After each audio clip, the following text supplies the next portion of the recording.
From Relay, this is Upgrade, episode 624, and it is the Summer of Fun, baby! Summer of Fun! It's for June 22nd, 2026. Today's show is brought to you by Fitbod, Mercury Weather, oh boy is it the summer over here, and Squarespace.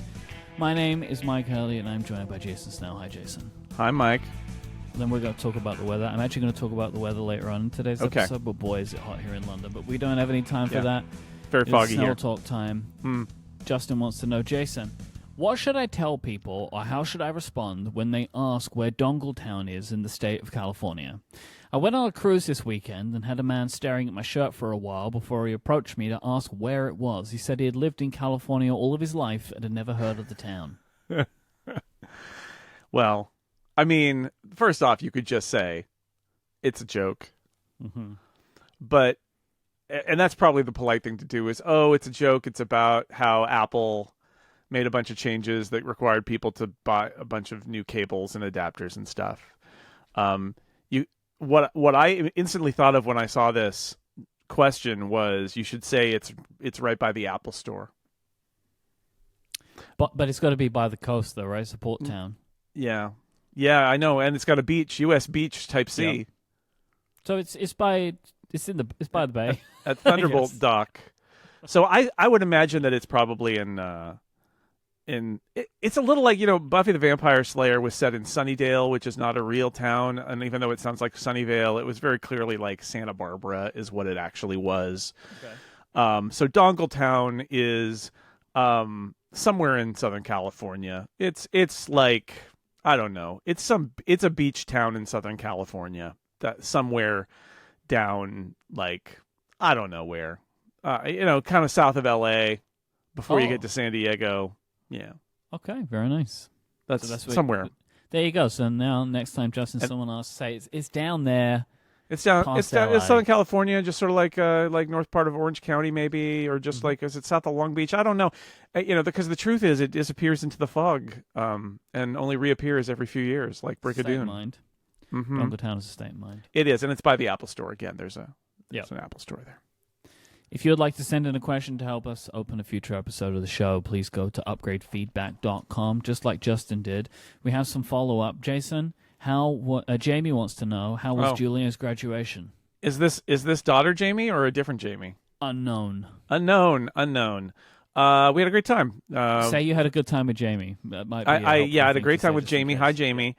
And Jamie loves it when we mention her on Upgrade because she edits our video. Hi, Jamie.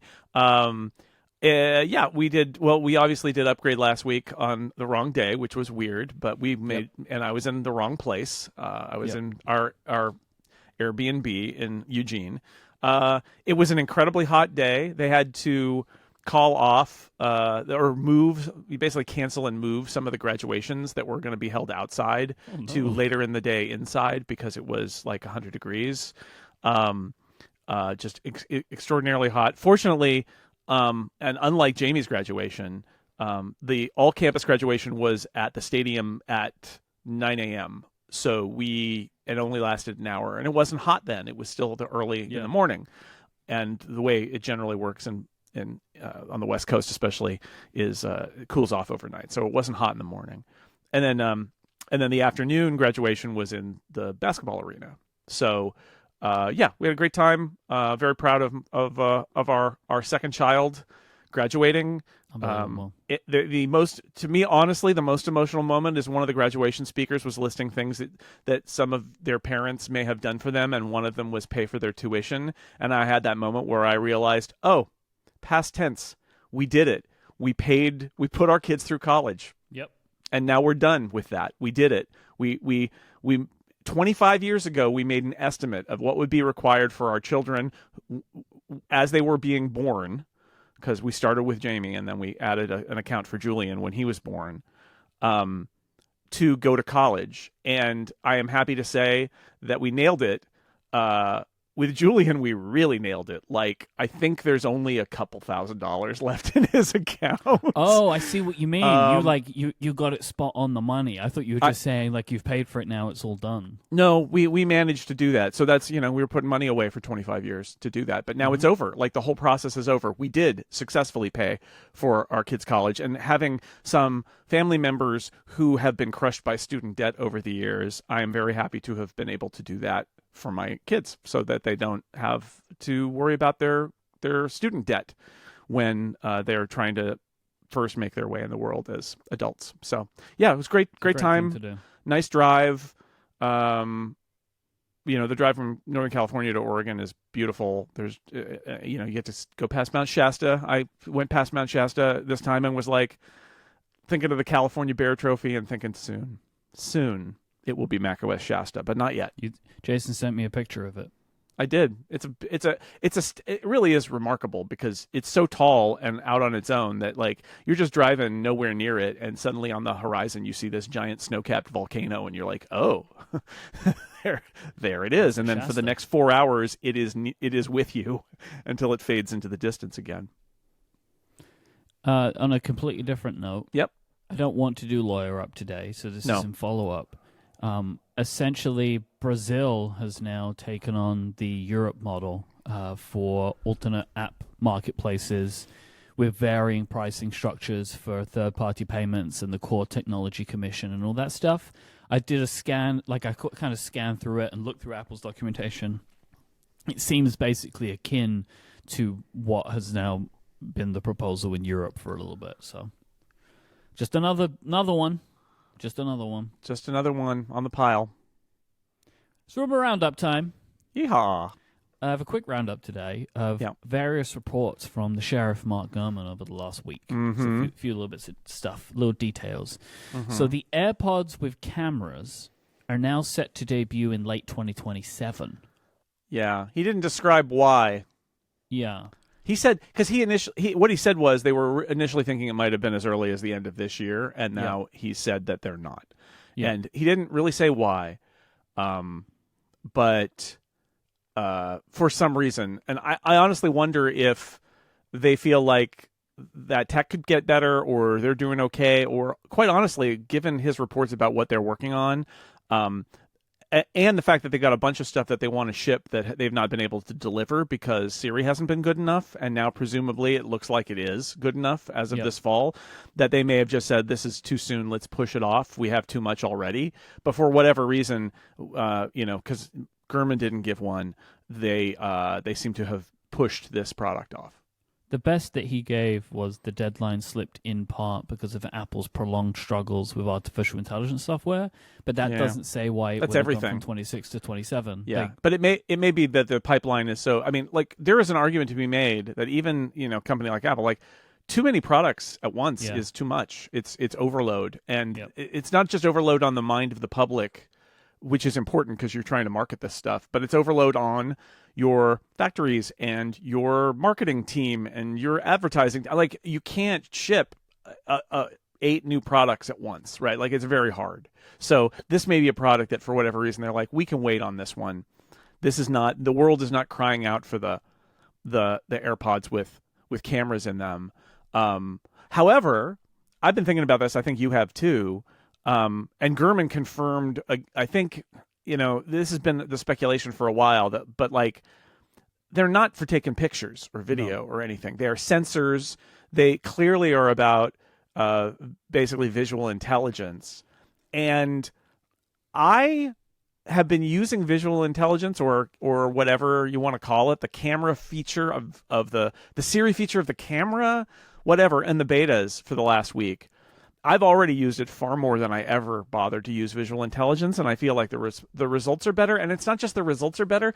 I feel like there's an automatic aspect of it that I really like. Visual intelligence seems so weird. Like, you sort of took a picture, and then it was like, what would you like to do with this picture? And I was like, I don't know. You tell me. And now it seems like it just sort of, I pointed at it, I basically held up my phone to a tag on a shirt I bought and held down camera control, and it popped it up and it said, well, here's the deal with that tag. Mm-hmm. It's made of whatever. It's made of rayon, and and you shouldn't put bleach on it, and don't iron it. And I'm like, great, that's all I needed to know. And I'm like, okay, I see where seeing what's around you and using it as a feed for AI stuff is a viable thing if you can make it work right.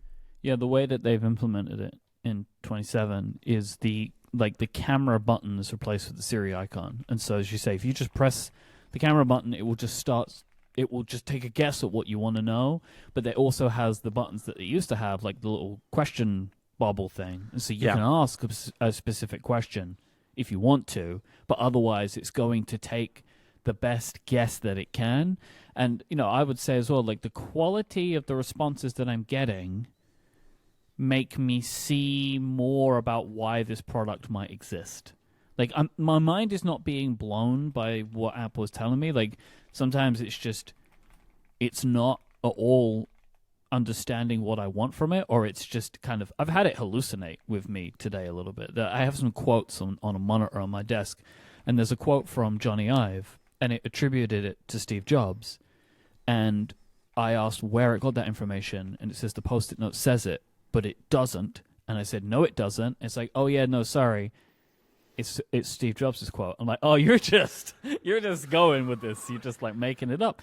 But the fact that it does those kinds of things and also does the things I like is like, well, yes, then it is doing what I expect of these systems, that like they can give you some information, but also they're not going to give you the right information. So now I kind of can see like, all right, their system for a kind of looking through imagery and picking things out and trying to tell you what they are, it feels kind of state-of-the-art-ish, where before we saw 27, my feeling was like, what is the point of doing this? I don't believe you can do it. And I'm not as well-versed in the state of the art in order to say that, but I will say that it certainly doesn't feel like it's dumb and behind and pointless. And that's like step one, regardless of whether it's at the cutting edge or even just in the average. Like in this generation, getting to acceptable and average is sort of, I feel like, the goal in some ways. And I know that everybody's like, oh, Apple should aspire to be better. It's like, yes, of course. But you got to stand up after you've taken a fall before you can start moving forward. And this is a little bit of that, I think. The iPhone Air 2 is coming in the spring of 2027. It looks like they may add an ultra-wide camera and improve battery life. So the battery life thing, and Gurman even mentioned this in one of his pieces, and I think it's really interesting, where he's like, what I'm hearing is that they're going to improve the battery life, but it's really unclear how. Which is he's putting out there what we've been thinking, which is like, okay, well, they can't really make the battery bigger. So how do they improve battery life? And maybe they're just hanging it all on the next chip. I think the combination of iOS 27 and the next chipset, they might just be able to get more battery out of the same battery. Well, then that's not, I mean, in that case, it's a little bit disingenuous to sell this as they've improved battery life, because they're really just saying the next generation will, of course, improve battery life. Yeah, but it's marketing, right? They'll just say like it has a longer battery. That's kind of all anyone will care about. Except this isn't marketing. This is people talking to Mark Gurman. But I think that's effectively what it is that the watchword is whoever's talking to Mark Gurman about this is trying to say these are the selling points for this thing. Yes. And we're going to sell it as we added a camera and we improved battery life, even though the improved battery life is like, well, what do you mean you improved battery life? It's like, we don't actually have an answer for that. The answer is because our chips are better at it, which is great. It's a real answer. It's not a fake answer, but it's also not like we solved this by building a better battery necessarily. Yeah, the answer will just be the iPhone Air 2 now has whatever. It doesn't matter what the iPhone Air 1, because the iPhone Air original might also get a bit better battery because of iOS 27. It might, right? But they just won't be selling that one. They anymore. just won't be talking about that, and also the processors will. The processor will help. The processor being more efficient is undoubtedly part of it, for sure. And Mark also has a really long write-up in his newsletter Power On about all the trials and tribulations of the industrial design team over the last few years. Man. I know you probably want to say some stuff about this column. I do. Mm-hmm. We'll hold that for 1 second. Okay. The thing The thing that is maybe the most detail-y, and I've seen reported in a few places, so I just want to note it here for completeness sake. This is Mark Gurman. Ternus knows a major design shakeup is needed and is getting ready to put his firm imprint on the team, I'm told. That's one reason he stepped up to oversee the design team last year, a move that ultimately signaled his ascension to the top job. He has already spent a considerable amount of time with the industrial design group, a contrast to Cook's historically limited presence. Okay.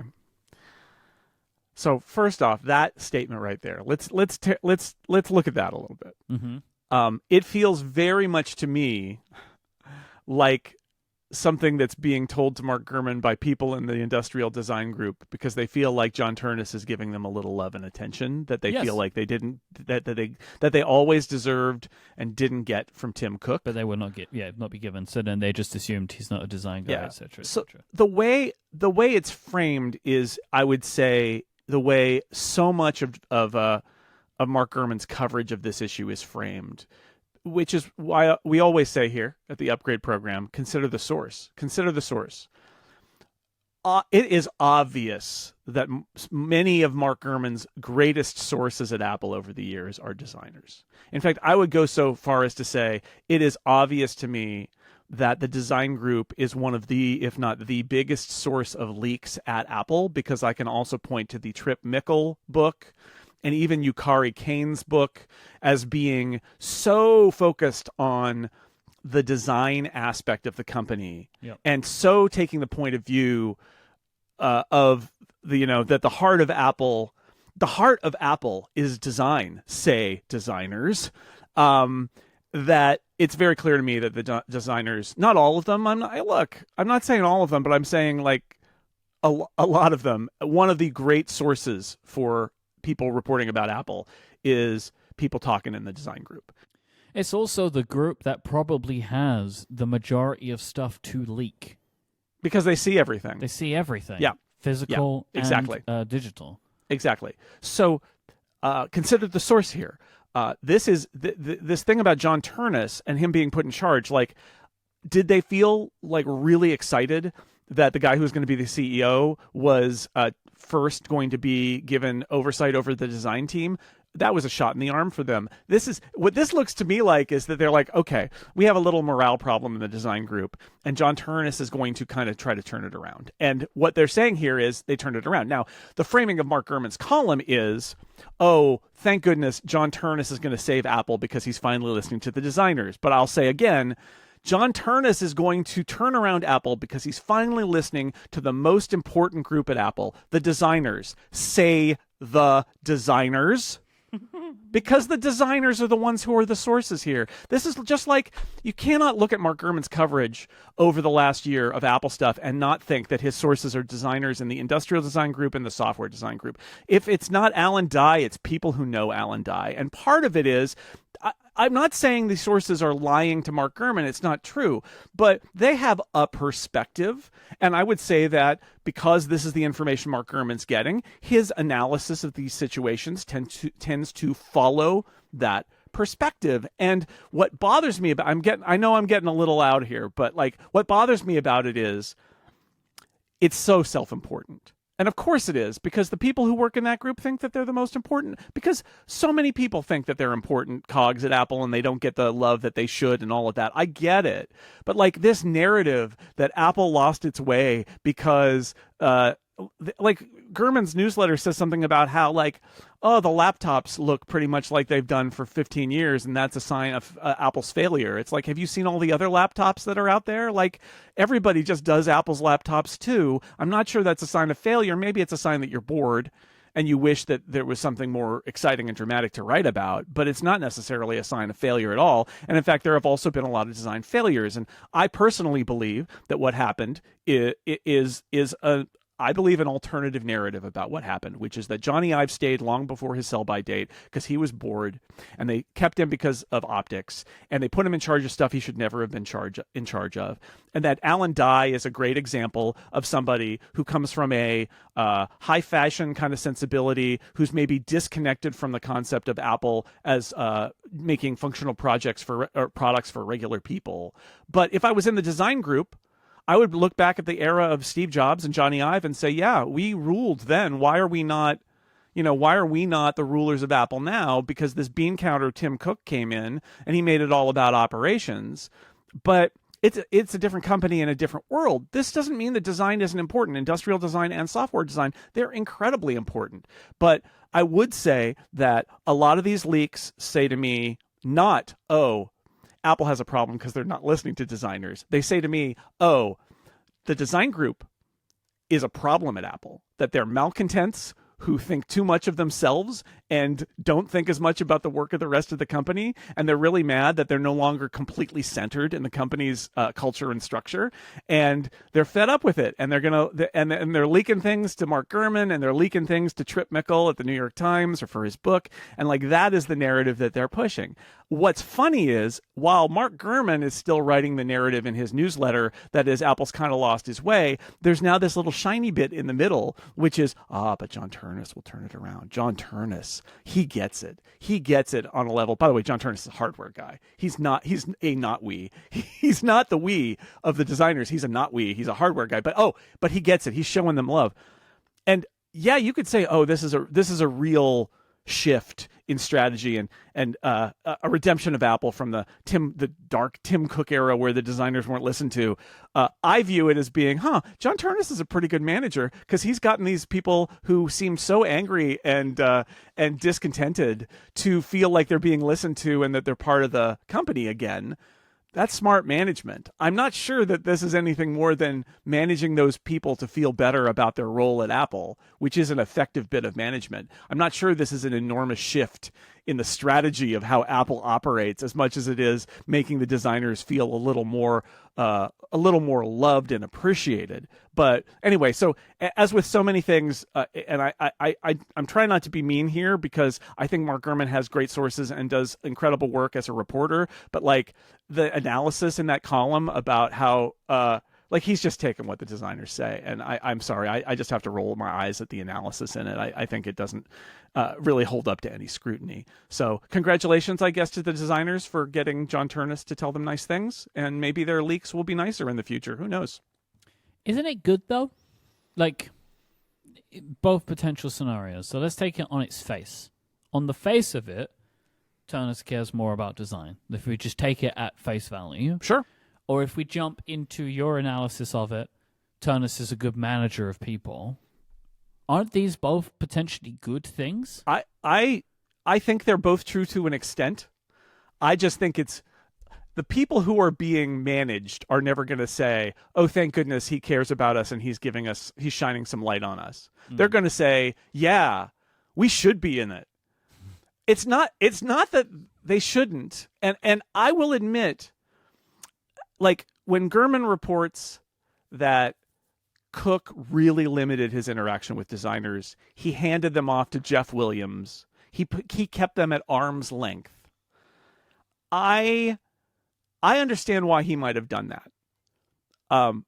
Because he felt like it was not his area of expertise at all, and he didn't speak their language. And he's like, I think Tim Cook is a delegator, and one of his strengths is he recognizes aspects of his job that he doesn't know anything about, and has said, I can't handle the designers because I don't know anything about that. Mm-hmm. So somebody else handle the designers. And while that is admirable, having a CEO who understands it better is better for the products. It is fundamentally better. So I would say, to your point, yes and yes. I think, yes, it is true. This is a sign maybe that, again, maybe functionally, if you ask people across the organization, they might tell you that design was never on the outs. It's just that they weren't getting the ego boost from attention from the CEO that they desired. But I think there are knock-on effects. They probably felt isolated because they were isolated to a certain degree. I think that's true. Honestly, the Alan Dye situation where all the executives seemed shocked and appalled that Alan Dye left Apple, whereas everybody else seems to have thought that it was a relief that he was gone, suggests to me not just like, are they fooling themselves, but that's how disconnected they were. They didn't understand it. Design. because they weren't even thinking Alan about it. does that. Because they're He's literally the like, one. no, I don't want to know about it. Just let Alan is, because I think that's how the Johnny Ive relationship worked with Tim Cook. Yes. And not with Steve Jobs, but with Tim Cook. I think he was like, Johnny, you're the genius here. I don't know nothing about this. You just do it. And when Johnny left, he's like, get the lieutenants to do it, but I still don't want anything to do with it because it's just not my area. I want so little to do with it. The operations guy is going to lead it. Yeah. And he will sit honestly, in it before me. And honestly, if you're Tim Cook and you've got a reputation for being a logistics guy and an efficiency guy, do you want to step into it with design? All you can do is mess it up. I think all you can do is mess it up. Because eventually, all you do is don't use that material. It's hard to make. So it's they more don't expensive. want to hear that from you. Yeah. So yes, I think I understand those methods, but do I think it's better if you have a CEO who actually cares about design and understands it at a level? Because in this case with Ternus, he's been working with that group on hardware, the industrial design group on hardware all along, right? He's not a designer. He is a hardware guy. But he understands the relationship and the value that they provide. And I see no evidence that John Ternus thinks that the design group is stupid and they should feel bad and that we don't need them anymore because we'll just engineer our hardware the way we want it. I don't think he thinks that at all. I think he understands what makes Apple products special. He's been there 25 years. I keep saying this, but like in my brief interactions with John Ternus and looking at his background, I think he's one of us in a way. He gets why Apple products are great. Yep. And that's part of it. So I think it is a net positive. But I also want to point out that it's also, as somebody who managed people, I look at this and I'm like, this is somebody who got a little love and a little attention.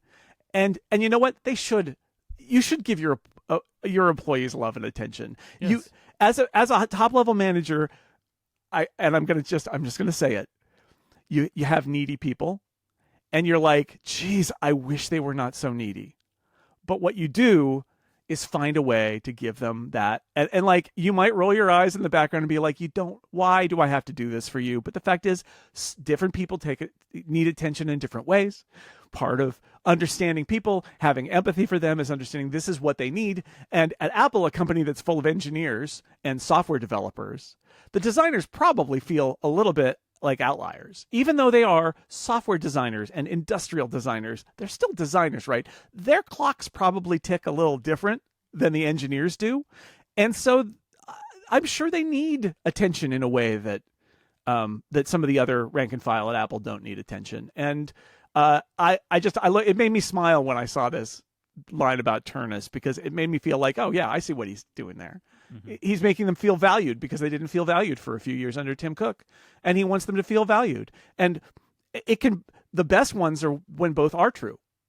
When we want you to feel valued, we want you to be engaged, and you are valuable, and you need to be engaged. It's all good. I think it's a positive story. We had a mutual friend text us on Sunday morning and say, woo, if you ever wondered if Mark Gurman's sources were fed entirely by the design group, this is exhibit A. But again, I think it's a positive. I think a lot of the design story is moving in a positive direction now. Right. Now, Gurman adds on a layer, which is like, oh, but they're in trouble because there's a brain drain and, who knows, and they're going to keep losing people and all that. And like, I think Gurman reports a lot of gossip on the inside of that group that's like very worried about people departing and all of that.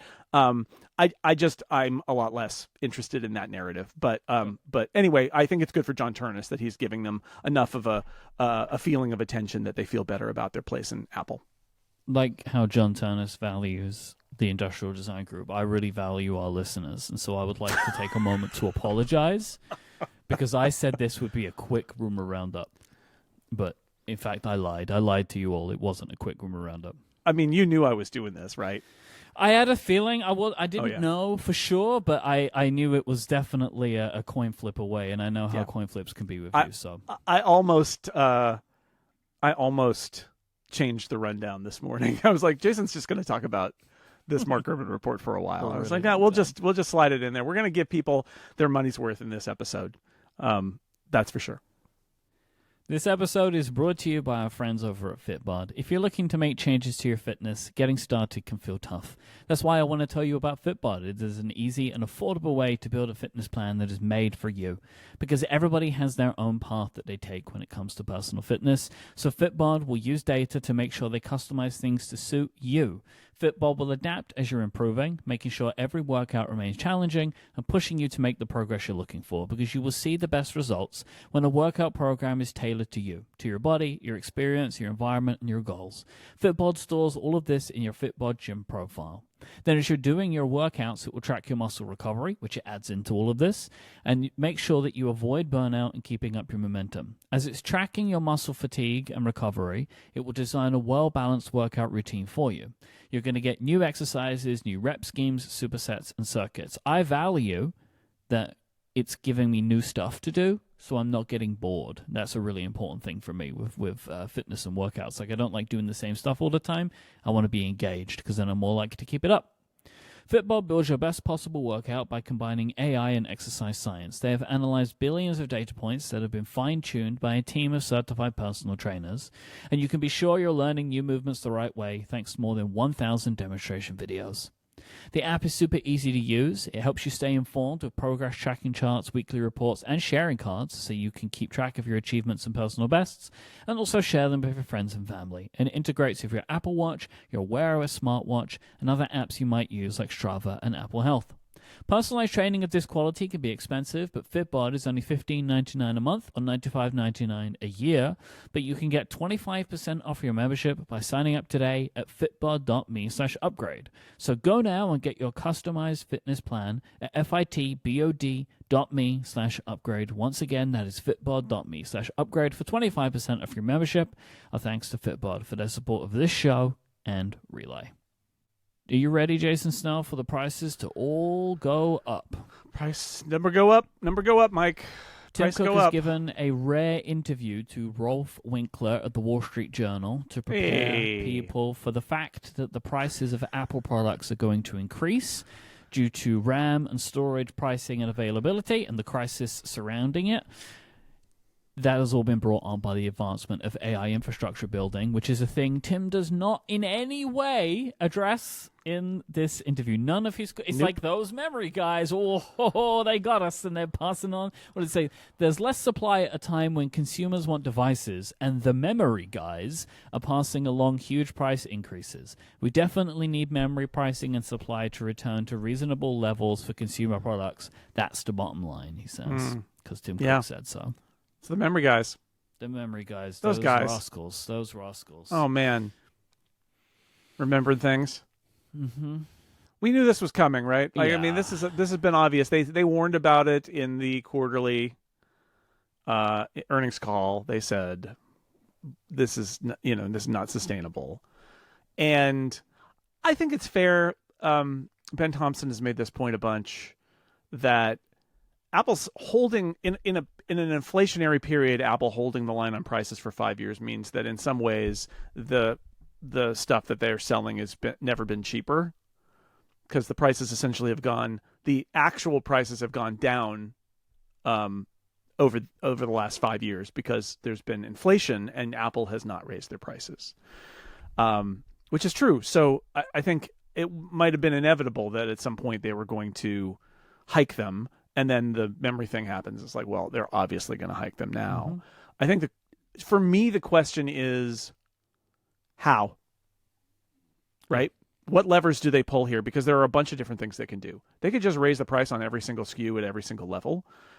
That's possible, and they may do that.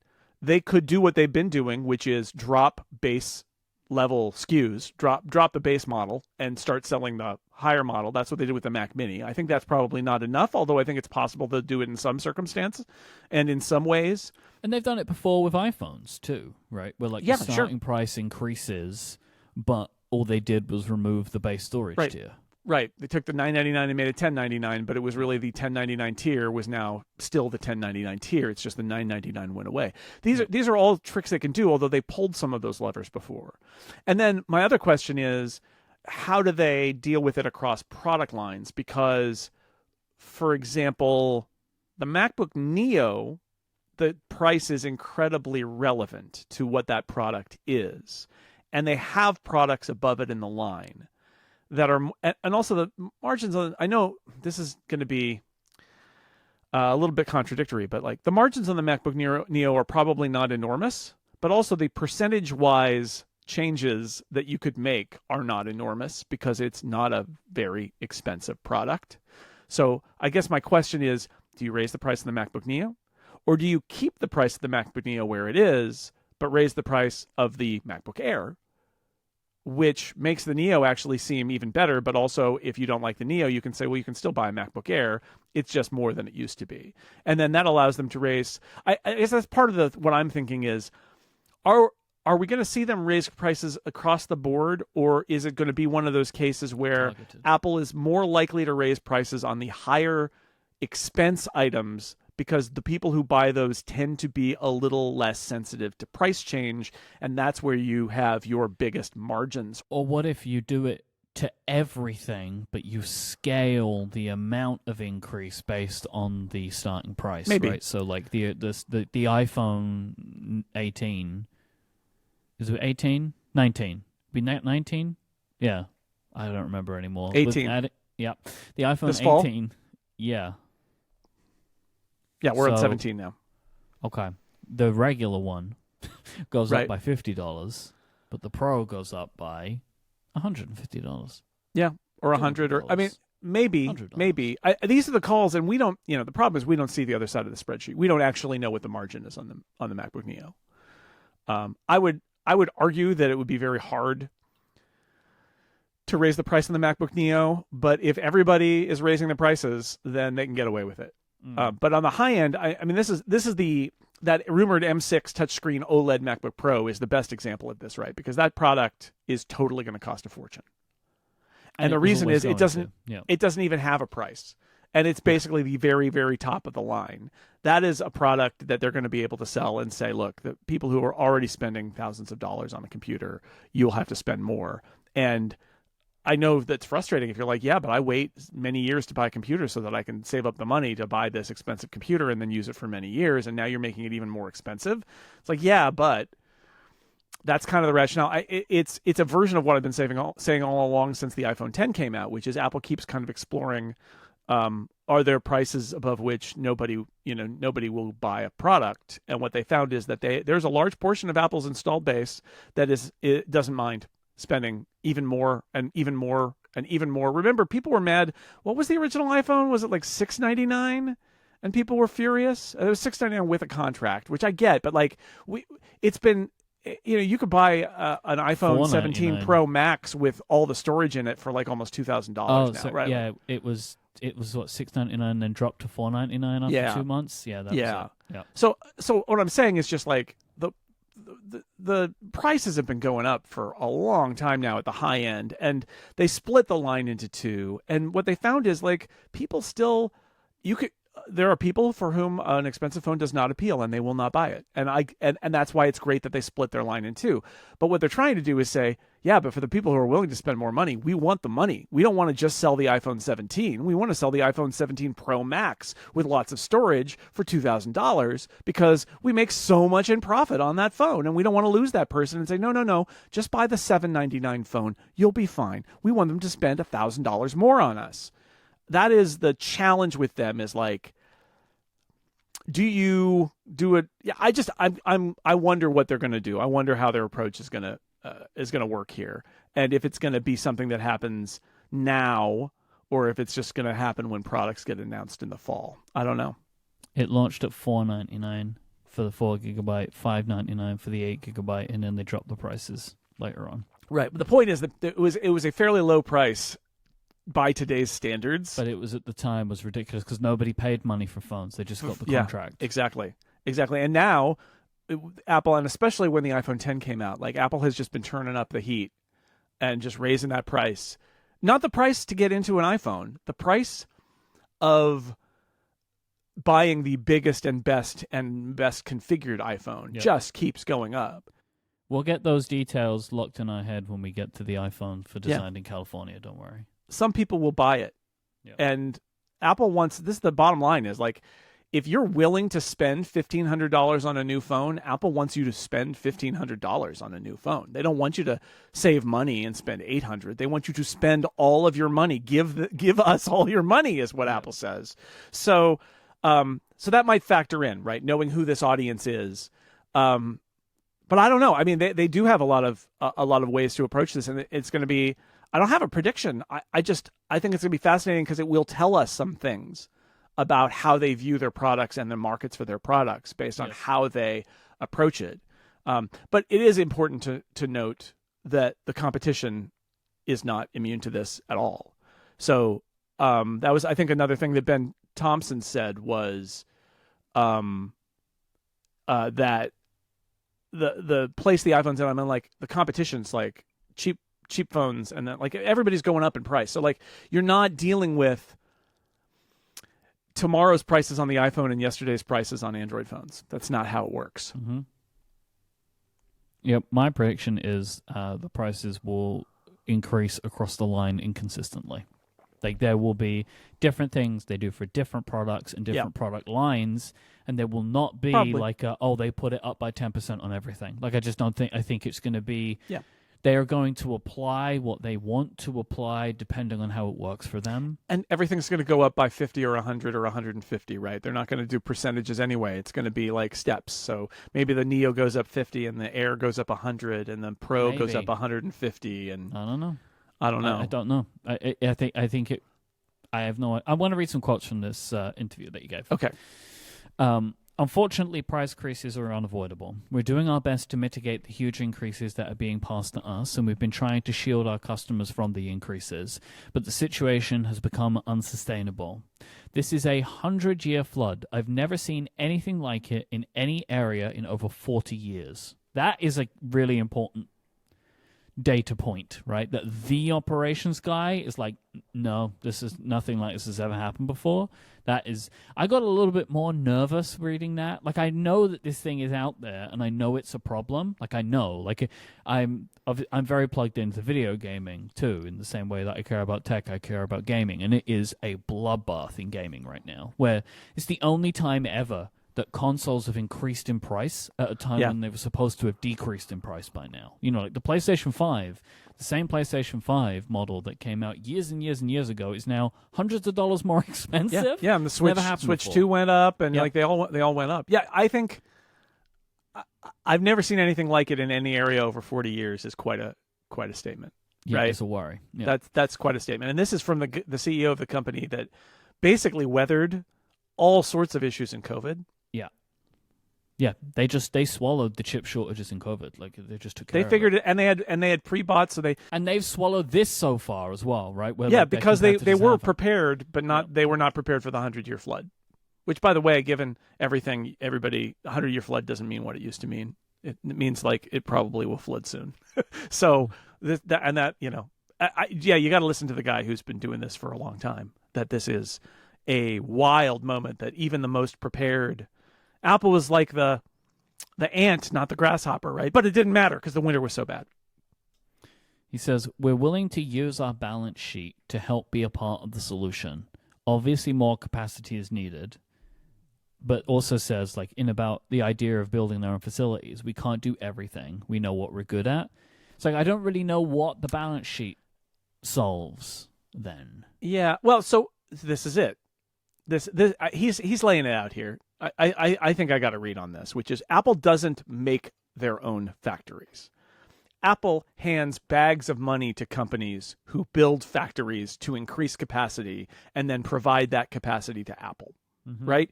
This is how they've done it in so many different areas. Apple says, hey, if we sign a contract for you to provide us with this chip, RAM, processor, whatever, and we give you billions of dollars in cash, can you do it? And the response is something like, well, we're going to have to build a factory to do this because we don't have the supply right now. And Apple's like, yeah. You build a factory and you give us everything you make in it for 3 years, and we'll give you $2 billion or whatever. And that's how they do it. So they don't want to own the factories. They don't want to be in that business. They don't want to amortize the cost of the factory over time. but they are a big buyer who needs a lot of stuff, and they can throw that weight around to say, and as a chip maker, because TSMC has benefited from this, Intel is probably going to benefit from this, and other Apple partners have probably benefited from this. You're using Apple, Foxconn in China, right? Like, you're using Apple to fund the development of your infrastructure in exchange for supplying Apple with the product for some amount of time.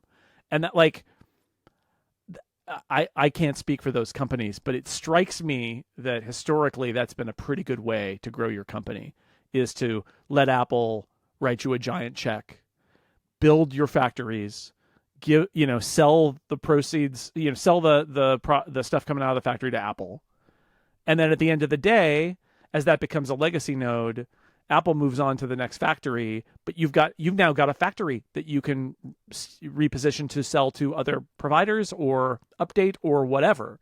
Like that's their game. That's what they do. So using their balance sheet to help to be part of the solution, maybe that is handing a lot of money to Intel or somebody else to build a factory and increase capacity and provide, and the key part here is, and provide Apple with that capacity.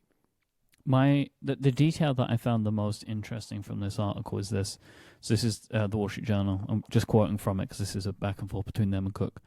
China has national champion companies in memory and storage, but due to national security rules, American companies would likely require licenses to work with them. When asked if those restrictions should be loosened, Cook said, "I think everything needs to be on the table. I think we should look at all supply."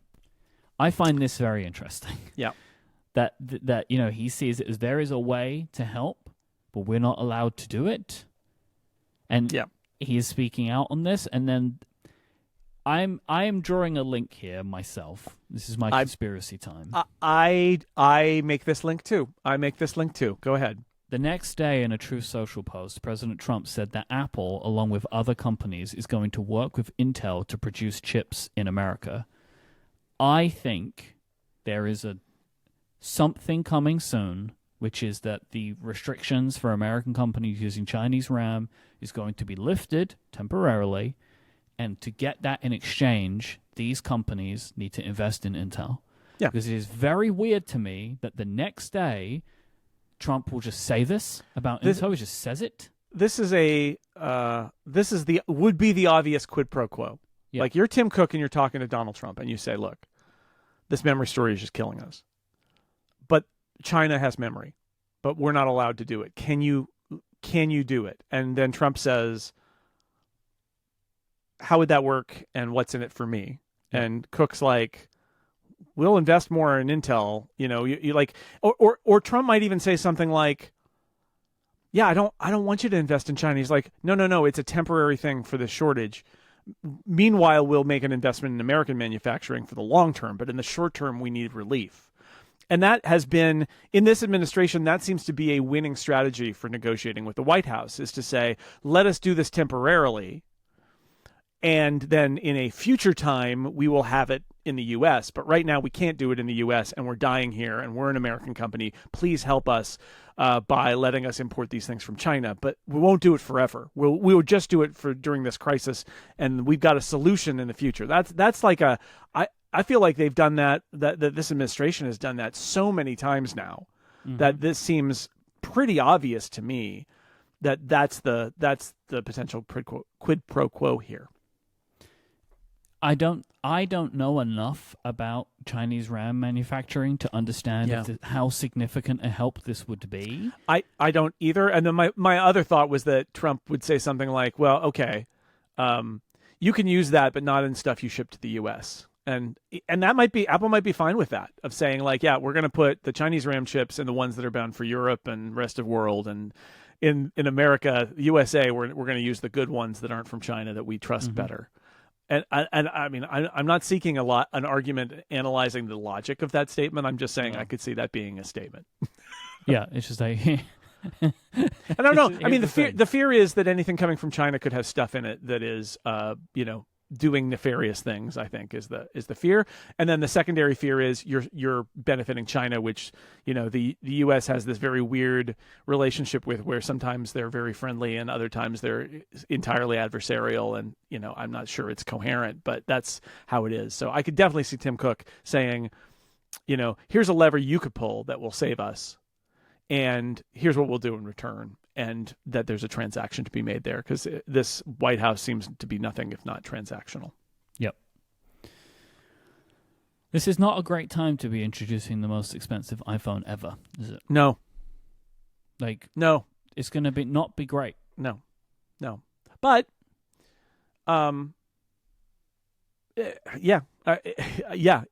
it's. Look, that was always going to be a fairly low volume product anyway, and it was always going to be very expensive. And I could make the argument that the people who were okay buying a $2,000 iPhone will be okay buying a $2,200 iPhone or a $2,300 iPhone. Okay, I can make that, but it's not great, right? It's not great because everything else is drifting upward, and this might have to go up at a higher price, and that. It's bad timing. There's no doubt about it. It's really, really bad timing. And I do wonder if they may, because there's a bunch of products we're expecting, right? Including Macs, iPads, that kind of stuff. Yeah. I wonder if it makes sense for them to release other products at higher prices before September to take some of the blow out of the iPhone. I don't know if it would, realistically. But I wonder if maybe the story might be a bit more understood if they start doing it now. That's the argument. The argument is, if you raise the prices on the current iPhones, then the new iPhones don't get painted with the brushstroke of the prices going up, because they're actually the same prices as the raised prices over the summer. I don't know if Apple wants to do that. Apple historically has really hated raising prices. That's why they do stuff like drop the low-end SKUs instead, is that they hate just saying all prices are going up. In the U.S., they do it. They reprice in other countries, but they hate doing it in the U.S. In their home territory, they like to keep it pretty solid. But that would be, I guess I'm sure they had that argument of like, what is the cost of repricing everything now versus just repricing in the fall when we introduce new models. I can see both sides of it. It adds complexity now. Does it really solve anything? Or, I don't know. I could see the argument on both sides, and I don't have enough data to say so. But like those are your choices, right? Is do you benefit by just repricing everything now with the current models? So when the new models come out, the pricing is not as much part of the narrative, or does it really not matter because the pricing's still going to be part of the narrative because the price is the price, and people are still going to point back to what the old one sold for a year ago, even if it sold for more in the summer. The iPhone 17 Pro going up in the summer is not going to change that many stories about what the iPhone 18 Pro costs versus what the iPhone 17 Pro cost at introduction, right? That narrative is there if people want it, and so I don't know. It's a tough one. This is Apple in a space we haven't seen them before. That's why I keep saying I don't know if I can predict what will happen, but whatever happens will be very interesting because it will tell us some things about the decisions they made. I was already expecting that September was going to be full of interesting conversation, right? That like just from John Ternus to a folding iPhone to everything else going on. Now this, all I know is that the rest of the year is going to be full of interesting things to talk about. Mm-hmm. I don't know if I'm going to like talking about all of them, but they will be interesting nonetheless. This episode is brought to you by Mercury Weather. Mercury Weather is a thoughtfully designed weather app that shows all of the essential weather details you need at a glance. It has a gorgeous, colorful interface that dynamically adapts to the conditions of a warm orange palette on a sunny day, icy tones on a cold day, or a deep blue on a rainy night. Mercury uses a glanceable chart layout to present the hourly and daily forecast in a way that feels intuitive right away. There's a really cool feature for frequent travelers. This is Mercury's trip forecast feature that automatically shows the weather at your destination right in your daily forecast timeline, so you'll always see the weather for where you're going to be, not just where you are. Jason, for me right now, Mercury is very orange, because right now in London it is 36. It's going to be 36 degrees Celsius. Sorry, for the next few days. That is 96 degrees Fahrenheit. Yeah. So it's going to be it's going to be rough over the next few days. Yep. Luckily, I have Mercury with me to show me the highs and lows. It's going to show me the charts up and down. It's going to show me the parts of my day where I'll have a bit of respite because the lines are going to show me. Oh, now it's good to go outside. Yeah, go outside at 2 a.m. because it'll my be UV index numbers. I can get everything I'm going to need to prepare for a rough couple of days. And one of the things I love is their trip feature, which is how I discovered Mercury, and it's so great. So I have the trip feature set. So like when I went to Eugene for the graduation, we were gone Friday to Tuesday, and at WWDC, I would look on my iPhone at the Mercury weather widget, and it would show like 75, 73, and it's like the Mill Valley temperatures, or it might have actually been because I was in Cupertino, the Cupertino forecast, 75, 78. And then it got to Friday and it was like 95, 98, 100, 98. And then I could then see the rest of the week after I got home and it was like 68, 70. And I was like, wow, okay. And it was great because I knew it was going to be coolish when I left here, but very hot in Oregon. And then when I got back, it was going to be cool again. And I love that. I love knowing, like, I'm not interested in a forecast of where I'm not going to be. I'm interested in the forecast of where I will be. And Mercury does that. And the widget is awesome. So I love it. Yeah, it's really great. I love it a lot too. I also met the developers at WWDC. Yes, it was really lovely to speak to them. And yes, they love their app so much, and it really it comes through in the app itself, but also in talking to them about it as well. So that was really wonderful. When the weather gets serious, Mercury offers storm and hurricane tracking. It also has information about heat alerts, I'm finding out, but also has maps, live positions, forecast paths, cones, and intensity, plus widgets so you can keep tabs on specific storms or the closest one to you right from your home screen. Mercury Weather's gorgeous interface makes it a delight to check the weather every day, even on gray, rainy, or really hot ones. The app's business model is simple. No ads, no selling of user data. It's available on the iPhone, iPad, Apple Watch, and Mac. You can download it, use the standard features for free, and upgrade to Mercury Premium to unlock everything. Go to mercuryweather.app/upgrade to download Mercury Weather now. Use that link to let them know that you came to them from this show. That is mercuryweather.app/upgrade. Try it out. Get all the standard features for free. Our thanks to Mercury Weather for their support of this show and all of Relay. Some breaking news for you, Jason. Zoe in the Discord just let us know that Beta 2 is out now. Oh, good. So we have that to look forward to. But that's not what we're talking about. Oh, Jason, no. It is the summer of fun. Summer of fun! During the summer of fun, we do fun things. Yes. We're and also, during June 2026, we do Kickstarter-related things. Indeed. So what if we take those two beautiful flavors and we just put them together? So put today, them together. We have a Summer of Fun and Designed in California collaboration. Yes. We're going to be joined in a moment by John Siracusa to talk about, this is actually going to be the first in a series that we're going to do, about the operating system crisis that Apple found itself in that led to OS X. Yeah, this is actually the first episode of a future Design in California series, because the one we've been releasing in the Upgrade feed, as you probably have heard, dear Upgrade listeners, about the rise of the Apple II. This is later. This is about what happened when Apple realized it needed to do a new OS, and it tried a bunch of things and failed. And it's the crisis that ultimately led to OS X. So I wanted John to be involved with talking about it, because he is, I think you in the episode refer to him as a subject area expert. Absolutely. On OS X. And like me, a user of the classic Mac OS. So in this episode, we found ourselves talking more about sort of the dire strait that Mac users were in that led to the fact that they had to make a new operating system because things were just so bad. And like, I mean, the stories, we laugh about it as you'll hear about like all the ways that the Mac was unstable and why they had to do something new. So, it's a different kind of episode for us, and we wanted to show, and we thought this would, since we're releasing those other episodes on Thursdays, we thought we would just use this as a summer of fun, get it in for the for the Kickstarter campaign, and then as another teaser. Plus, John's really great at it. We do hope that some of our series we will be bringing in sort of subject matter experts to chat with us about it. And as you will hear, one of the great things about that is I've still got my script that I'm reading, but like there's little marks in it where it's like John is going to talk now. Yeah, and John talks now. And he did, and he had great stuff to say. So, and as Jason mentioned, it's a thing that we're going to do, and so we wanted to give you an idea of what it would sound like. Also, something that's not happening in the 1970s. We thought might be because obviously fun. we've really front loaded on that from the Apple at 15 and straight into the 1 to 2.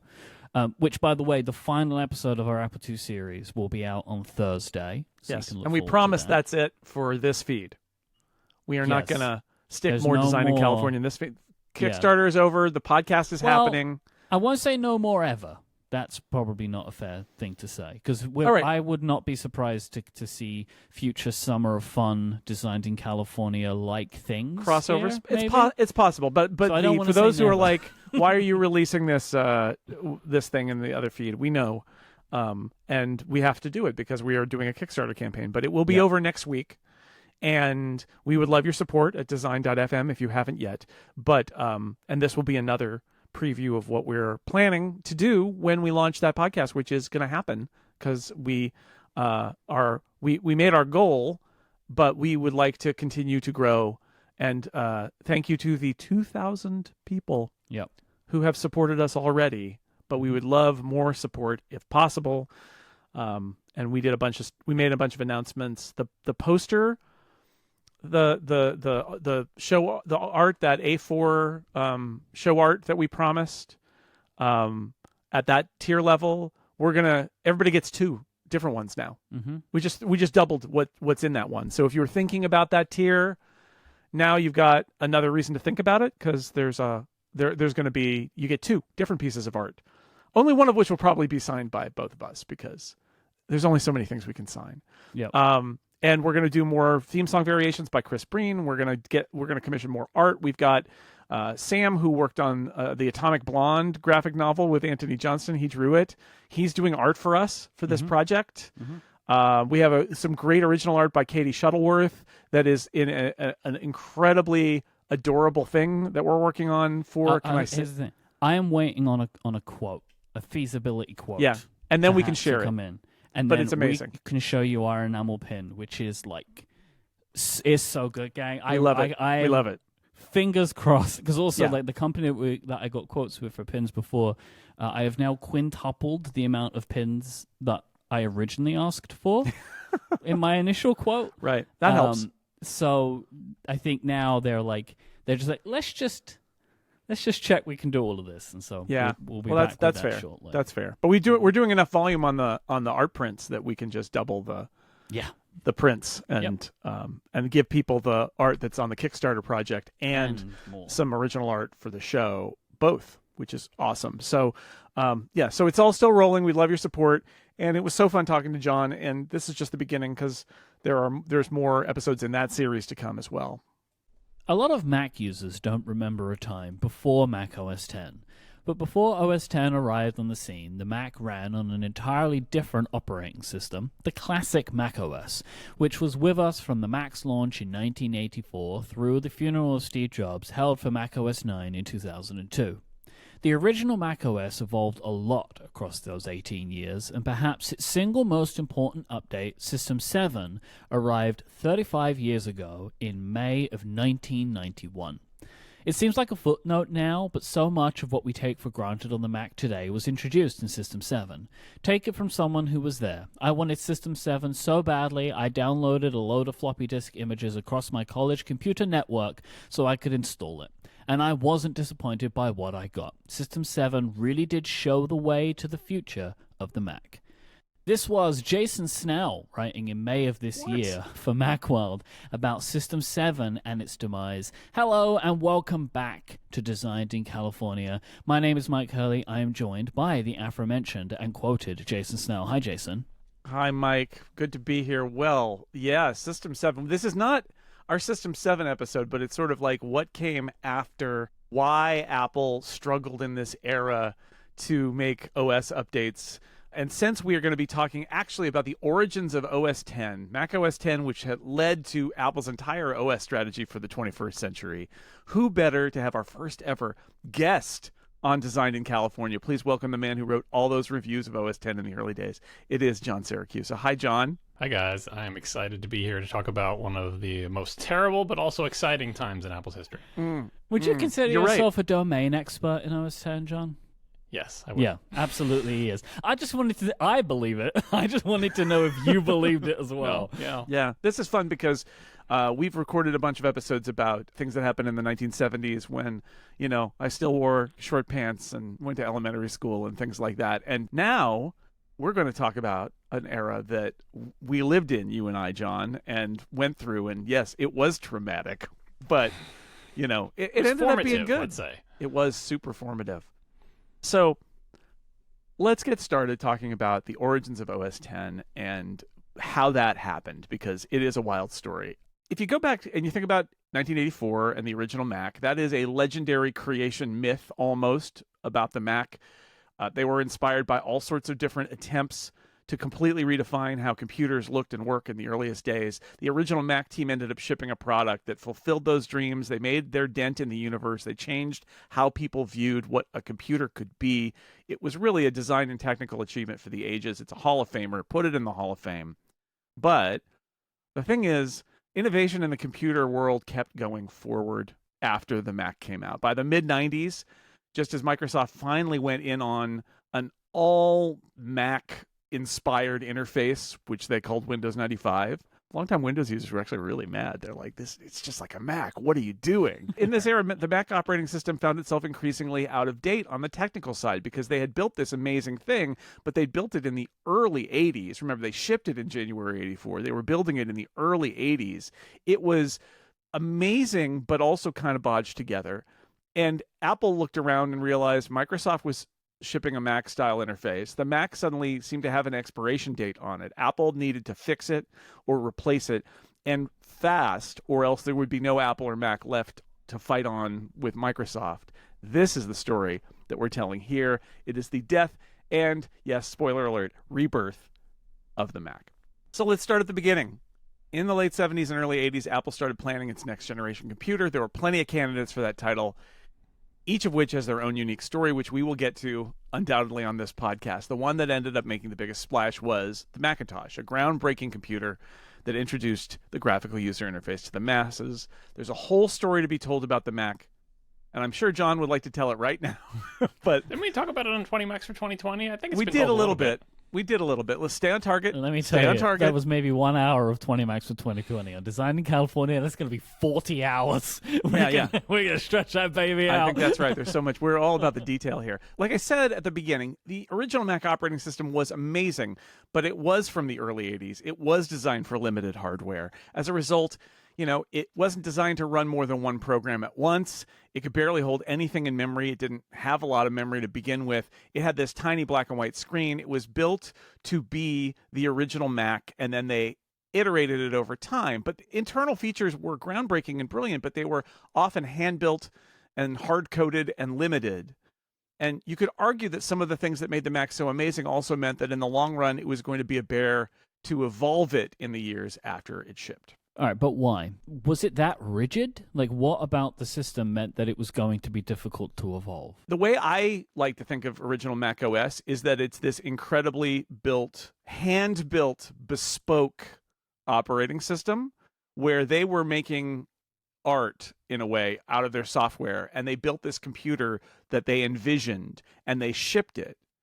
But I do get the sense a little bit that there was a what now kind of moment thereafter, where the fact that they made it was a miracle, but then you have to drag it forward, and it was based on a lot of assumptions of early 80s, late 70s computer operating systems, and part of the point was to get it out the door and ship it. I don't know what John thinks about that, but I think that's one of the issues. There was just kind of an unfortunate timing. Bad time. It's something that, I know today everyone feels like technology, boy, it's changing by leaps and bounds. Things are changing so fast. But back at the dawn of the personal computer age, things were changing so much faster in the specific realm of personal computers that year over year, it's like the entire world was wiped out and remade anew. Like, we are excited when new Macs come out and are a little bit faster than before, but the pace of change in the early years of the PC was just ridiculous. So a couple years in either direction, and either the Mac wouldn't have been possible or they would have had a better foundation. And I guess it also probably has some ties to the origins of the Macintosh project with Jeff Raskin, it being an affordable computer. Remember, there was the Lisa, which was $10,000 in 1980s money, right?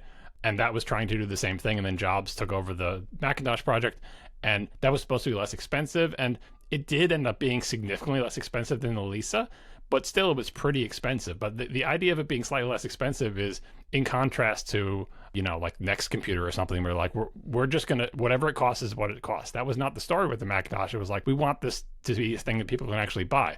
And in that time, in the early to mid 1980s, if you wanted to do something that looked and behaved like the Macintosh, it was on the ragged edge of what was even possible. Yeah. Kind of like the original iPhone. It's like, can we literally do this at all? And just incredibly smart people had to do incredibly clever things to just barely get this thing to work. And then a little more memory would have helped, but memory was expensive then, kind of like today.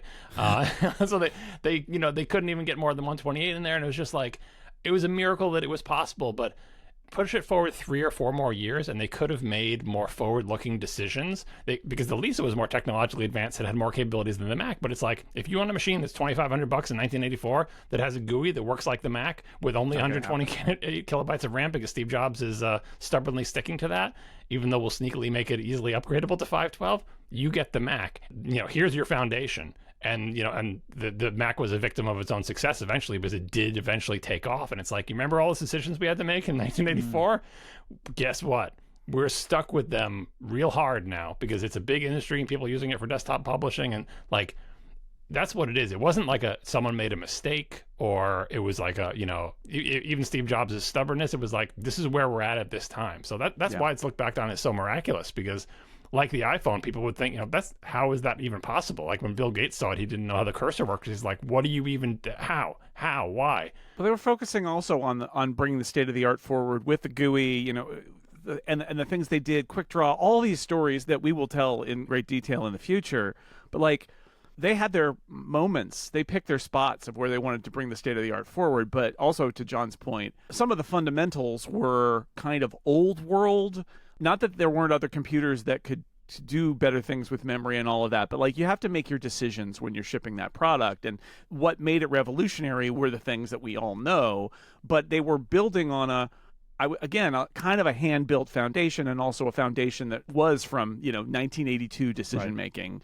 And then by the early 90s, the Mac did take some steps forward. They added color support, although I would argue it was like color in the sense of coloring in a coloring book, where it was really black and white, but they're like, but there could be color on it a little bit. It was not an interface designed for color. And so the color additions were at the edges in the basic UI. There was multitasking, kind of, but it was also kind of hacked on. There was Switcher, and then later there was Multi-Finder, which was just this idea where you were taking a single tasking system and letting it run multiple programs if you had enough memory, but it was not made for it. It was an add-on. And the big moment was what Mike quoted earlier, the arrival of System 7. I think that was the most monumental update in the history of the classic Mac OS. It added a whole bunch of features that the Mac hadn't supported in the first 7 years. It had native multitasking, run a bunch of apps. It's fine. There was a process dock. You could see all the running apps. You could pull the process dock off and make it a little floating palette showing you all your apps that were running at any given time. There was virtual memory. There was file sharing. The idea that without any extra software, you could say, I would like to put my hard drive on the network so someone else can look at the files. That was System 7. QuickTime was in System 7. Global support for color at a little more colorful interface was there. If you're a modern Mac user, like I said in the thing that Mike quoted at the beginning, I think if you saw System 7, you would feel much more at home than you would in System 6.0.8. Okay. Yeah, System 7 gets forgotten for people who weren't adolescents when it came out. Like so many things that happen to you when you're an adolescent seem so much more important and big, and time slows down then. And it just so happens I was an adolescent then, but System 7 was just such a huge deal, because the Mac had become successful, almost despite itself. It had advanced, people were using it, and the addition of color to System 6 and everything was not that great. And when System 7 arrived, it was an important point for me because I was so steeped in the original Macintosh story and had been using it since 1984.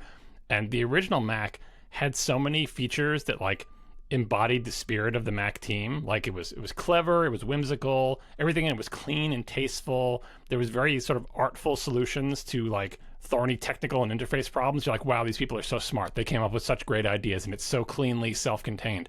And years passed, and it was like, all right, the world is moving on. Hardware is advancing rapidly. So a lot of the decisions you made for the original Macs are just no longer relevant because everything is getting so much faster year over year. Right.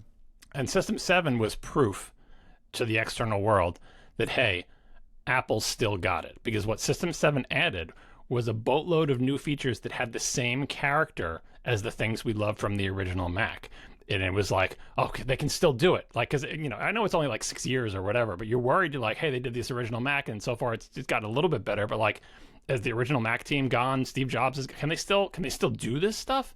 But System 7 was like, yes, we can still do it. So forgive me for dwelling a little bit on System 7 because it's one of my favorite operating systems ever. And I also, by the way, I chipped in with my friend and my French teacher. So we split the cost 3 ways and bought a single copy of System 7 between me, my friend, and my French teacher. And we each took turns with the floppy disks. So the French teacher got them and he installed System 7 on his computers, and he gave me the floppies and I installed them and I gave it to my friend. It was a big, big moment. For the French teacher. Big moment. Monsieur Lowing, if he's out Grand moment. Anyway. So, here's some examples of showing that they still had it, okay? Consider the way fonts and desk accessories were handled before System 7. Fonts and desk accessories existed in the original classic macOS. Desk accessories were the things in the Apple menu, like calculator or control panel or whatever. And then fonts, are fonts. There was an app called Font DA Mover. And by the way, it was font/DA Mover / in the name of an app. Take that, Unix. Dumb mover. So anyway, Font DA Mover, which was a truck icon, and it looked like Transmit with a 2-pane thing. And you would open Font DA Mover, and it would show on the left-hand side, here's your system. You've got these fonts. And on the right-hand side, it's like, oh, you want to install fonts? Show them on the right-hand side, and you had an arrow. Put the thing from the right to the left. Or you want to take a font out? Put it from the left to the right. Same thing with desk accessories. It was a separate app that you ran that I think was modifying resources inside system files, right? That's how you dealt with fonts and DAs. System 7's solution to this was like, look, we're desktop publishing. That's happening now. People want to use more fonts. Using Font DA Mover is barbaric, and DAs being these things that you have to shove into the system is weird. So System 7 made a fonts folder in the system folder. And inside the fonts folder were individual files that were the fonts. If you want to install a font, you drag it into the fonts folder. If you want to uninstall a font, you drag it out of the fonts folder. If you double-click the font in the Finder, it would open a little window that showed you all the different sizes of fonts that are there. Same thing with desk accessories. They didn't have any embodiment other than the appearance of a Word and Font DA Mover back in the day. Now, there was an Apple menu items folder in the systems folder, and anything you put in that folder appeared in the Apple menu, including all your desk accessories or applications or aliases or other folders which would appear as submenus. Literally anything. The control panel, there was a folder in the system folder called control panels, and every individual control panel was a little thing in that folder that you could double click. And all this stuff was like, it works like the Finder. You've used the original Mac since 1984. You know how to drag files around. You can change everything in your operating system by dragging stuff around. It was do-it-yourself, you can manage your computer kit for people who had become accustomed to the Mac. Every part of it that used to be sealed in there, or oh, this is a thing where you need to use some kind of weird editor to do, was just a bunch of files. And it was understandable and extremely human.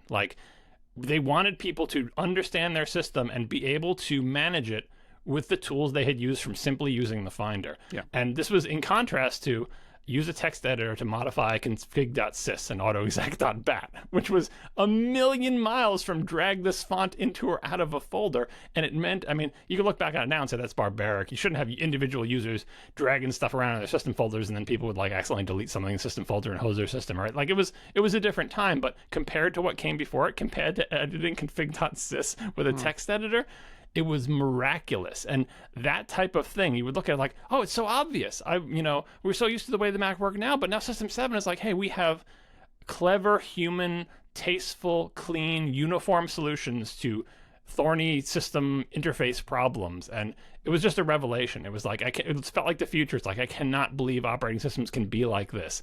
And it was like, it compounded the original Mac, because the original Mac was this one singular thing, but you're like, can they do it again? And the System 7 was like, the only thing I can compare it to is like when the Dual G5 came out, where everyone's like, Apple needs a new computer, and they came out with that one, and people thought it was fake because it was so good. System 7 blew me away. Loved it. When I say people today would feel more at home in System 7, I mean mostly that the previous OSs feel ancient and charming in a way, but weird and old. And System 7, although it is old, it is much closer to what we might think of, what a modern Mac user would think of as a Mac, because it added so much. It really was their early 90s rethink of an OS that had kind of been around for 10 years. Interestingly, System 7, with all its great ideas and everything, coming 6 years after the original OS, there's probably no other 6-year gap in the history of the Mac where you could have made an advance like that, because the hardware had become so far in that 6 years from the original Mac that's why people would feel comfortable with it. It's like, oh, multiple finders can be running. You can copy something in the finder and do something else. You can run multiple apps. Why could you do that? Because the hardware was phenomenally better than the 128 kilobyte monochrome 9-inch original Mac. Like, it had just got advanced by leaps and bounds. Unfortunately for Apple, and as we'll get into, you could have these color Mac 2s with incredible processors and incredible amounts of memory, and it was just and storage and the speed of storage and just everything having to do with it. But like, the basic underpinnings of the operating system had not changed. It was just like, now we have so much. Computers got way better. Yeah, now we have so much more room to play with, and we can do all these things we always wanted to do. But fundamentally, it's the same as that original Mac, but with a vastly bigger playing field and faster CPUs and everything. And there was from System 7 on, there was a heyday of the Mac with desktop publishing and selling expensive computers with lots of RAM and fast CPUs and lots of features and lots of apps, and just, it was this huge renaissance, but it was all built on this crumbling foundation that it was set in 1984. This episode is brought to you by our friends over at Squarespace. They are the all-in-one website platform that is designed to help you stand out and succeed online. Whether you're just getting started or you're scaling a business, Squarespace will give you all of the tools that you need to claim your domain, showcase your offerings of a professional website, grow your brand, and get paid all in one place. One of the many reasons that I have used Squarespace for such a long time, I think it's like 2 decades now, or getting close to, is the way that they scale with you. So no matter what type of website you want to make, they have the tools that you need. So whether you want a personal portfolio website, which I have a Squarespace site for that, or whether you want to build an entire physical product business, you can do it all on Squarespace. They have the tools that you need to get done what you need to get done. You can sell physical goods and digital goods like a storefront, but you can also go further. You can offer services with Squarespace and get paid for them. From consultations to events and experiences, you can showcase your offerings of a customizable website that is designed to attract clients and grow your business. Think built-in appointment scheduling, email marketing tools, and so much more. Plus, you can keep everything cohesive with on-brand invoices and get paid easily with online payments. If you have a business and you have a website for that business, you want people to find it, SEO is an important thing, and Squarespace have a suite of integrated SEO tools for you to take advantage of. Every Squarespace website is optimized with to be indexed with meta descriptions, an auto-generated sitemap, and more, so more people can find your site through search engine results. Go and try it out for free today by going to squarespace.com/upgrade.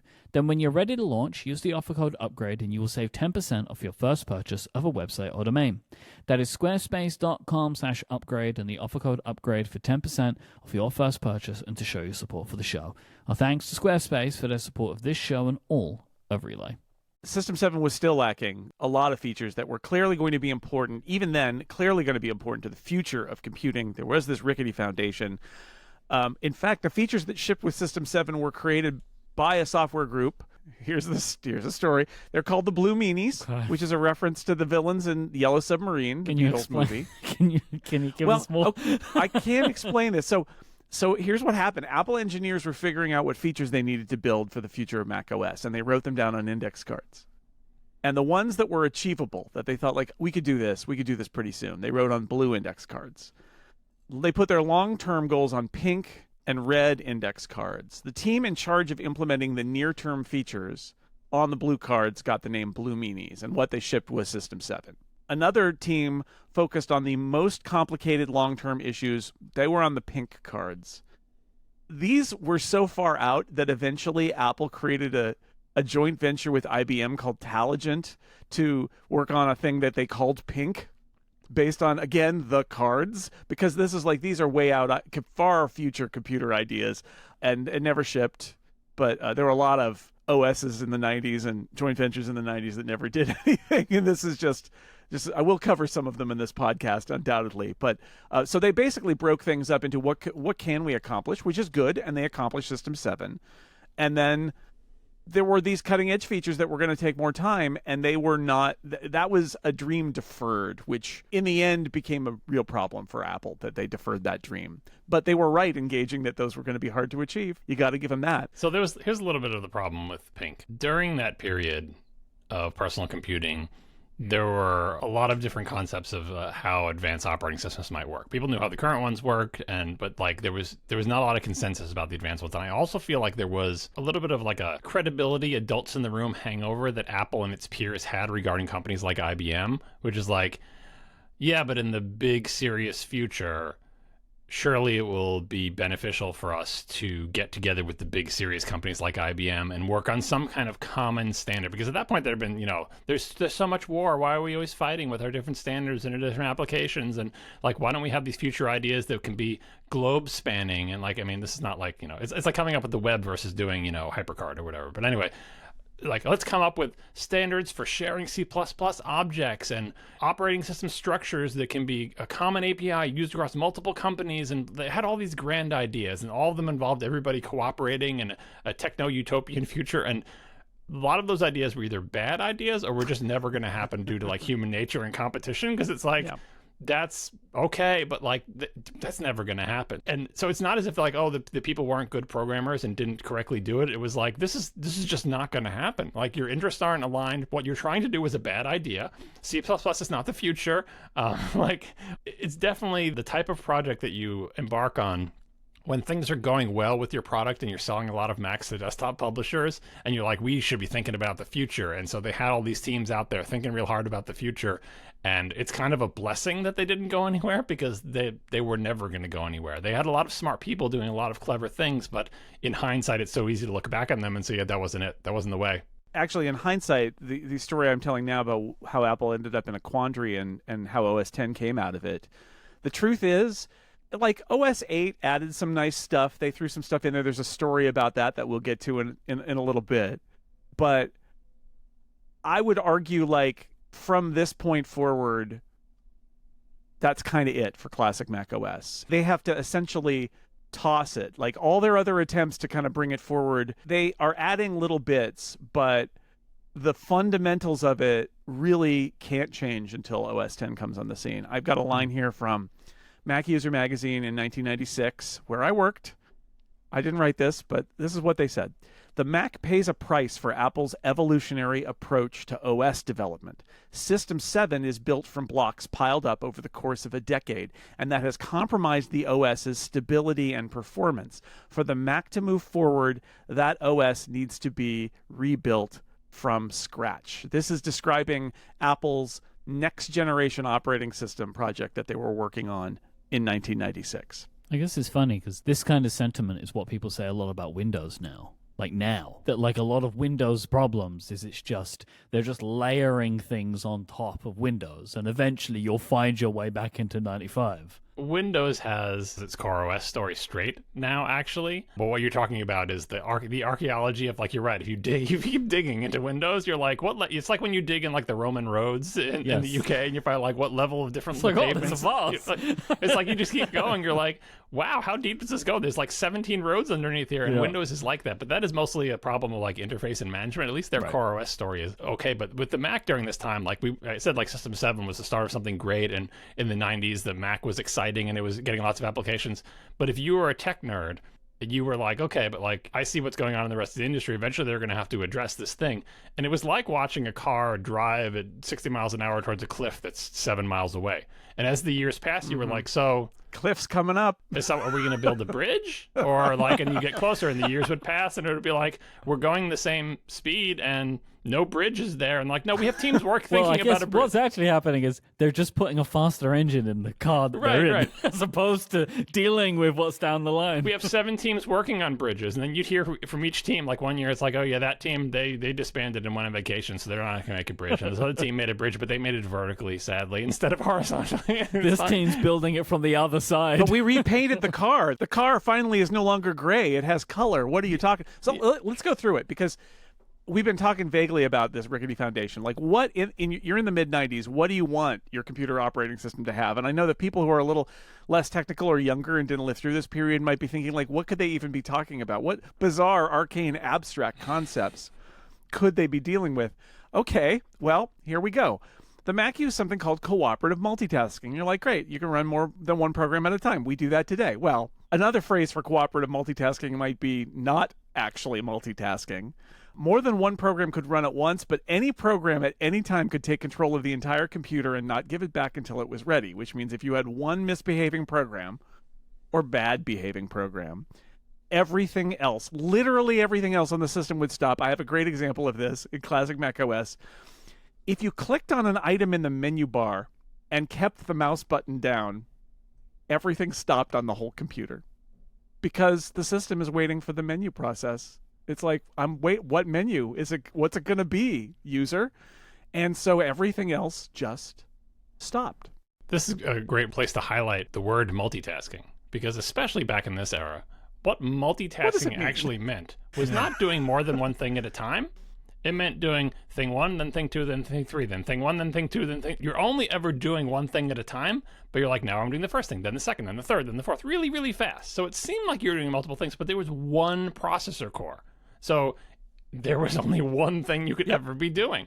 And so the job of the operating system was like, given that I have one CPU, how do I allow programs to access my one CPU? And as Jason has said, cooperative multitasking is like, oh, well, they'll all just cooperate. And everyone say, oh, I'm using the CPU now, but now I'm done with it. Now you can have it. Another one go, oh, me? Oh, great. I'll use CPU and then I'll wait. Okay, now I'm done with it. But what if they never said they're done with it? Yeah, hilariously, this doesn't sound cooperative at all. There's no cooperation going on. Well, it's like when you're using the menu and pulling down the menu bar, it's like, well, I can't give up the CPU until they've picked the menu because I need the CPU to draw the menu, and the cursor I can't give it up. I'm not holding it. I'm not hoarding it jealously. I'm not a badly behaved program. It's like, literally, if I give up the CPU, the menu item will stop highlighting. When you bring the cursor out, like, I need to have the CPU to highlight the item that the cursor is over and to make it blink when you release the, like, I can't give it up. If I gave it up for a second, and you can't say, well, why didn't it just give it up for like a millisecond so somebody else could use it? But if you give it up for a millisecond and somebody else uses it, and they're like, I'm running a Photoshop filter, I'll be done in a minute.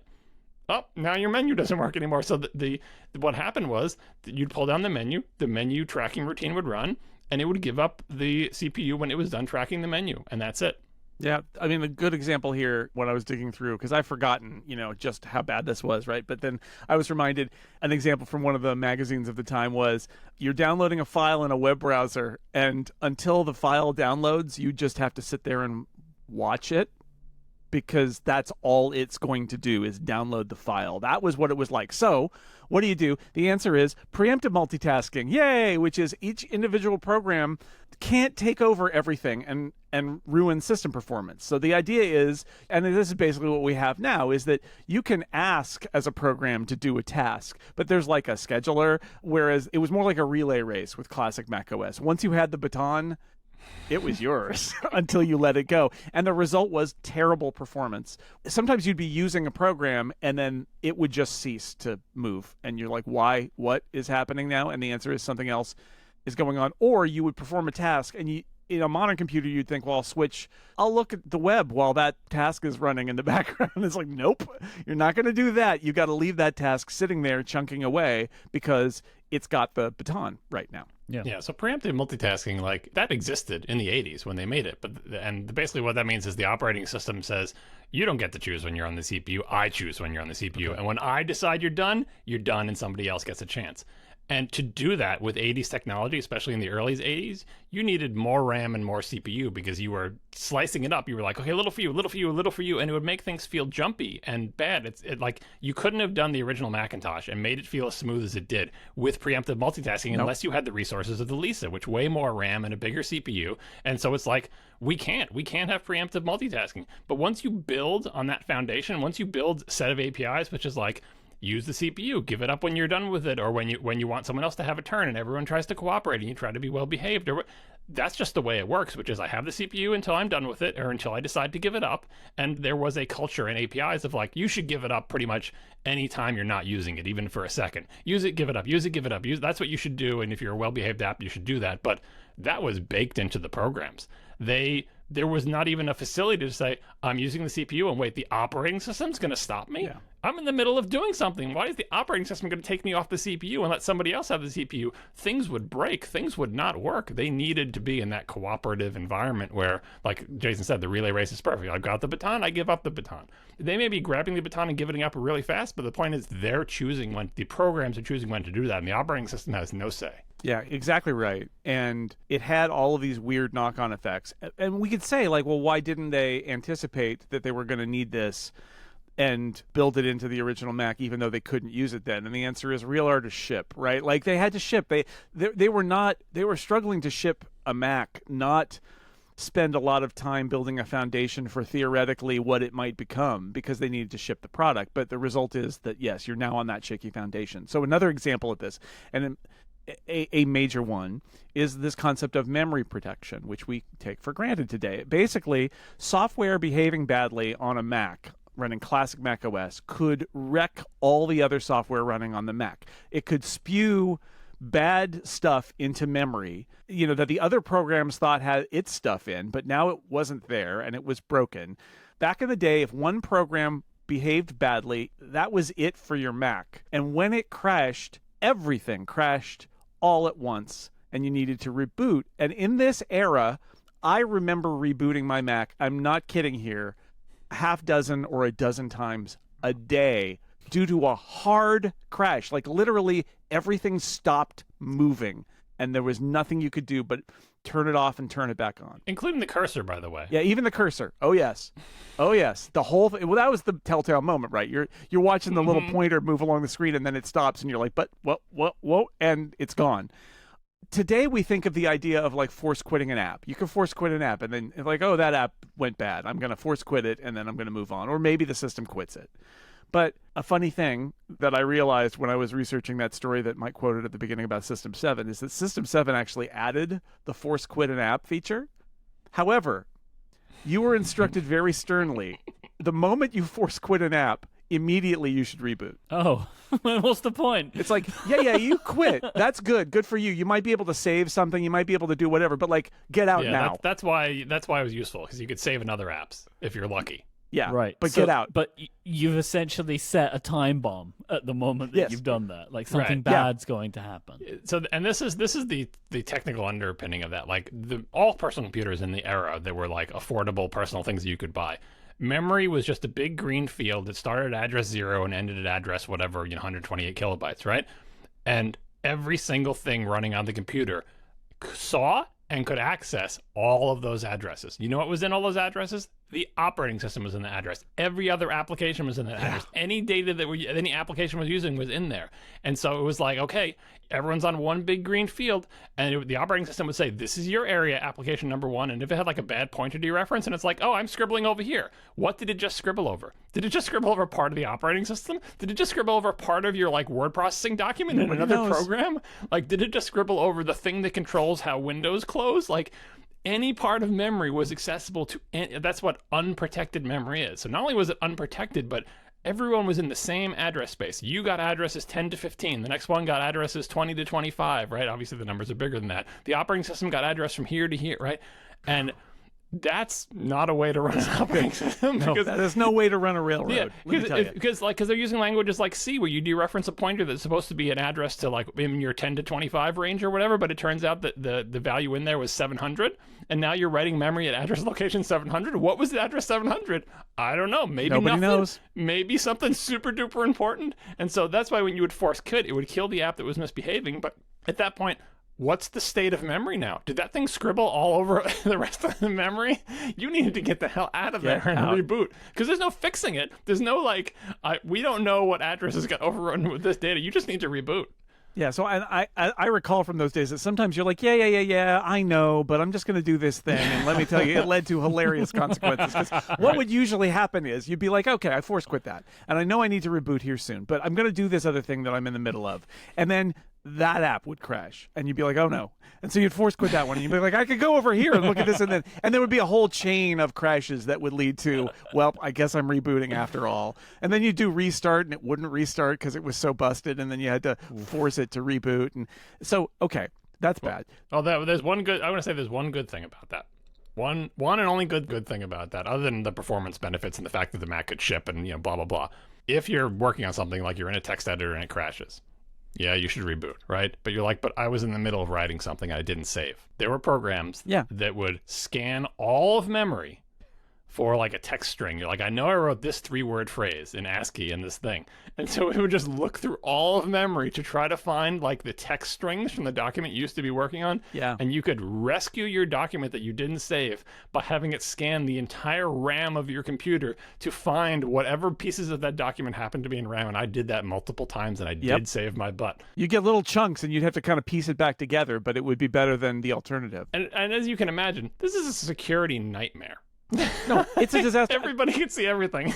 I feel like Mike is looking at us like, why did people use computers that were like this? And the answer is, well, there was no alternative, really. So this is all of these horror stories, and these are computer ghost stories that we're telling here. This is why Apple had to be motivated to do something. So the next one I wanted to mention is multi-threading, which is the idea that programs could be broken up into separate tasks that operate independently of one another. For example, in the Finder in the early days, you couldn't say copy a couple files at once while also looking through a bunch of folders and stuff. It's like, no, those one at a time, please, one at a time. And this needed to change also because in this era, there was a realization that you might have more than one processor on your system.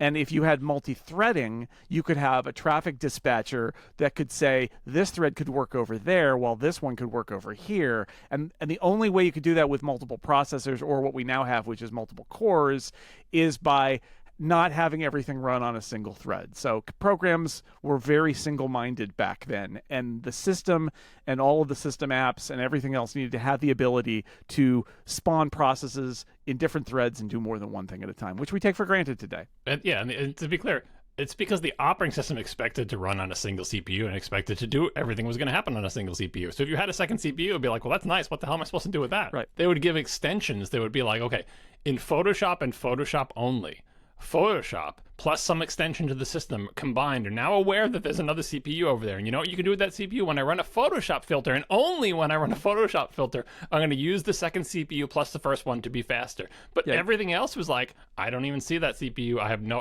what are you expecting me to do with that? I'm a single threaded operating system, and it's just, it's useless. You can listen to the Daystar Digital episode of 20 Macs for 2020 where I talk about how this clone company, with Apple's help, invented a multi-processing plugin, but it was very much like just for Photoshop. But there was this anticipation. This is the thing. It's like, how do you get faster computers? In the mid-90s, we knew one of the ways you got faster computers was by having more than one processor. And again, without multi-threading, it's useless. So they have to do multi-threading. They have to do virtual memory, which System 7 introduced, which is good.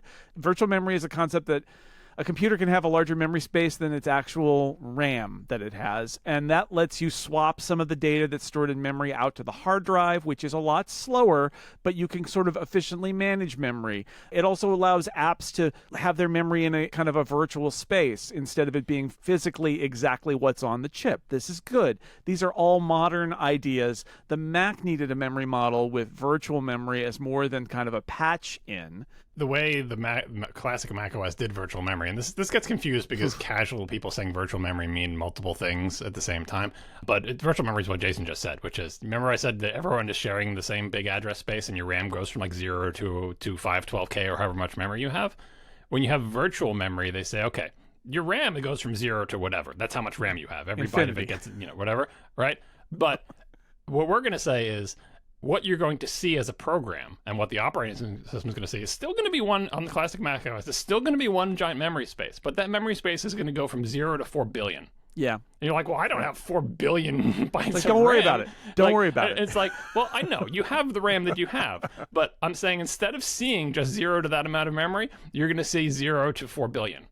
And you're like, well, how is that supposed to work? It's like, well, there's a piece of hardware that you need in your Mac to do this, which is a reason number a million why you couldn't do this in the early days. You need a MMU, a memory management unit, which was this thing in your CPU or next to your CPU that would say, whenever a program tries to look up an address, and it tries to look up address 2 million, there's no address 2 million in your RAM. You have like a megabyte of RAM, right?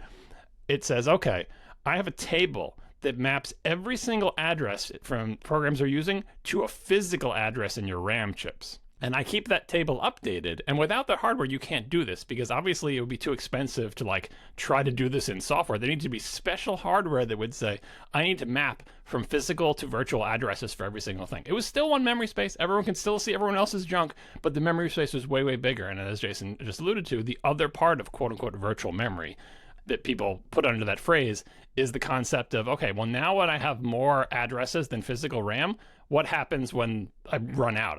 I'm using more and more virtual addresses and there's no more physical addresses to back them. Then it would say, okay, something that is using physical address number 5, I'm going to put that in a file on disk, and now you can use physical address number 5, and I'll update the mapping table. And if someone goes to look for that RAM again, you're like, oh, that used to be an address number 5, but we wrote it to disk, and now we'll read it back from the disk and give it to you. Yeah. Right?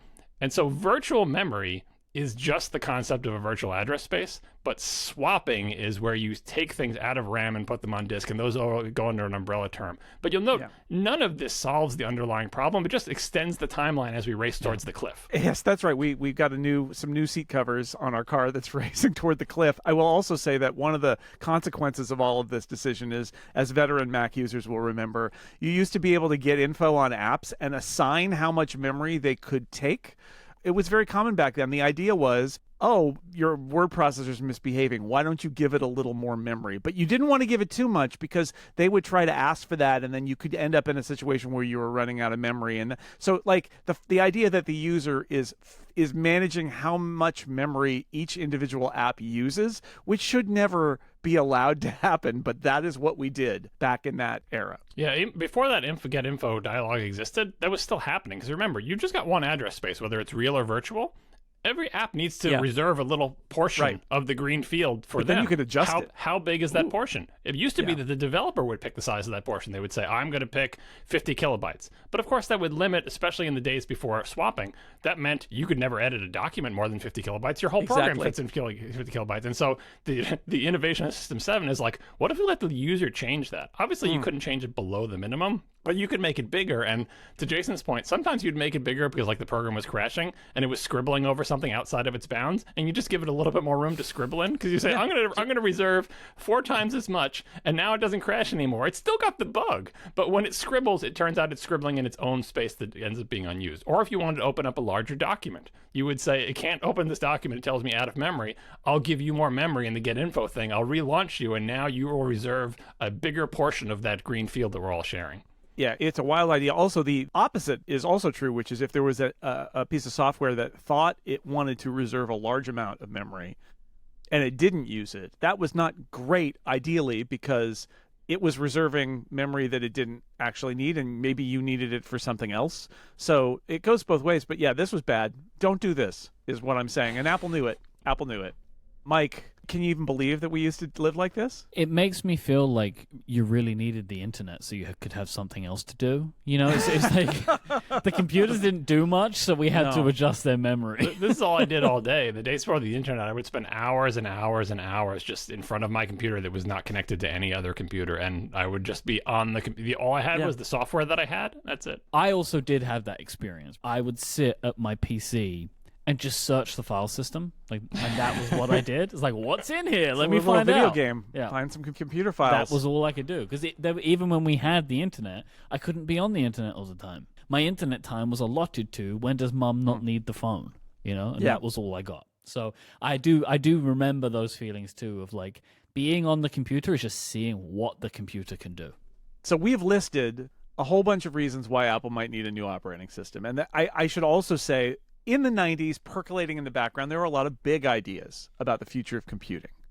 And that was going to be a challenge too. So those were also written on cards at Apple, right? New ways of working that go beyond the open a file paradigm. The entire concept of using a standalone app to edit documents. There were all these ideas about like, what if everybody was the document man, and then the stuff you put in it could be written by any program, and there was a lot of that going on.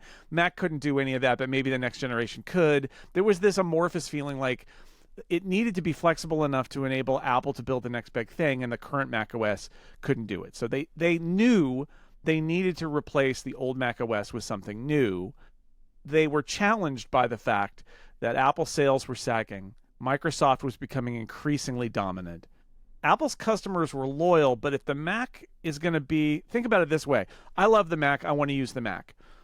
In a Windows world where Windows 95 is a hit, and I'm a real outlier, I'm the only person in my company with a Mac because I'm in the art department, but everybody else uses a PC. And then Apple comes to you and says, well, we're going to make a new operating system that is completely incompatible with the Mac that you know. It's a totally different thing. It's like a different computer.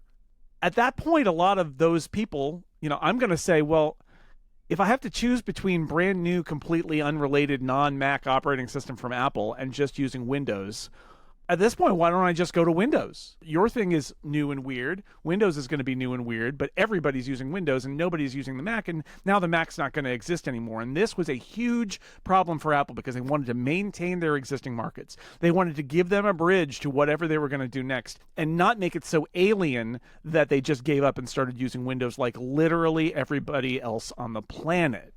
And that is the premise for what Apple has to do next, which is go on a bit of a vision quest, try to find whatever Mac OS is going to become or replace the classic Mac OS. And I wish I could tell you that Apple wrote it all down on some cards, put it all together, got their story straight, put in a plan, and a couple years later out popped a new Mac operating system. That's not what happened. It took way longer than anybody expected. There were far more twists and turns than anyone ever imagined. And that is an exciting story that we'll tell you next time on Designed in California. Until then, thank you, John. Glad to be here anytime.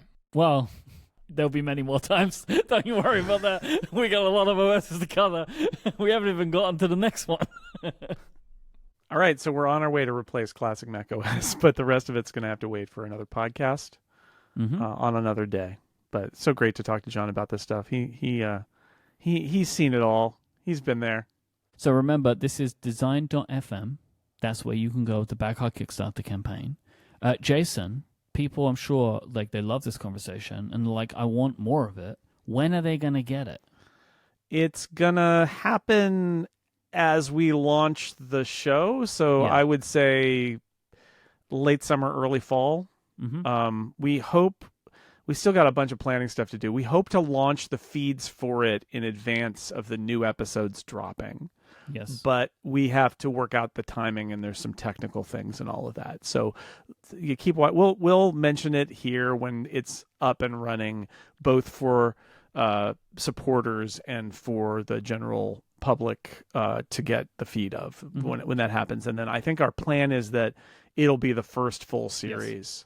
This is the plan right now. When we launch continuing the macOS crisis will be the beginning of Designed in California. So the feed will include what you've just heard as a full episode, and then it will go on out from there. And there's going to be a lot more because we got a lot to talk about with this one. So boy, we do. Before we finish today, Jason, I do want to do a couple of Ask Upgrade questions. Great. This comes from Tyler, who says, do you think part of the reason Golden Gate is the name for macOS 27 could be a reference to it being Apple's golden anniversary this year? I guess. It could be, right? I didn't know not bad. this. That's why I liked what Tyler wrote in. It's like, Yeah. it would be weird to me for that to be 100% of a coincidence. Yeah. I Could mean, be a maybe fun it's just one of the arguments for Golden Gate is also why not this year? Exactly. Yeah. So it's like, what a fun thing to do. Why not do it this time rather than next year where it would feel like a missed opportunity? I mean, technically the 50th anniversary is in 2026, so should it not have been the name of macOS 26? But they already did that, so now they're on to this, and it's fine. Yeah, it's if not, we all can. It'll be a good way for us to remember when the golden anniversary was. Except then it'll be macOS 27, and we'll have to remember that it came out in 26. It's fine. It's a good. I hadn't thought of this, so thank you to Tyler. It's great. And Harvey wrote in to say, will the Designed in California member feed be called Assembled in China? Which is a great idea. I mentioned this because Jason and I had a really great production meeting on Friday. This was the thing that came up. We need a name for the member feed. We have some ideas that aren't very inventive. I don't think I want to be super inventive. We won't call it Assembled in China. Doesn't make any sense, really.